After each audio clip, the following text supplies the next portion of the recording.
అందరికీ నమస్కారం. పోయిన భాగంలో మనం లలితా త్రిశతి నామాలలోని 116వ నామం యొక్క అర్థాన్ని తెలుసుకున్నాం. ఈ భాగంలో 117వ నామం యొక్క అర్థాన్ని తెలుసుకుందాం. అస్మద్గురు దివ్యచరణారవిందాభ్యాం నమో నమః. అశేషజనమోహినీం అరుణమాల్యభూషాంబరాం జపాకుసుమభాసురాం జపవిధౌ స్మరేదంబికాం. శివాయ గురవే నమః. శ్రీగురు పదాంభుజములకు సభక్తికమైన ప్రణామాంజలి సమర్పణతో లలితా త్రిశతి నామ సంఖ్య 117. ఓం హర్యశ్వాద్యమర్చితాయై నమః. ఓం హర్యశ్వాద్యామర్చిత. ఇది 8 అక్షరముల నామము. ఈ నామముతో మనము అమ్మవారికి సభక్తికముగా నమస్కరించుచున్నప్పుడు ఓం హర్యశ్వాద్యమర్చితాయై నమః అని పలుకవలెను.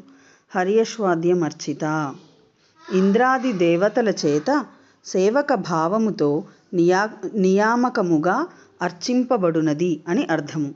ఇంద్రాది దేవతల చేత సేవక భావముతో నియామకముగా అర్చింపబడునది కావున పరమేశ్వరి శ్రీ లలితా మహాత్రిపుర సుందరీదేవి హర్యశ్వాద్యమర్చిత అను నామముతో పరాదేవి ధ్యాయనీయురాలగుచున్నది.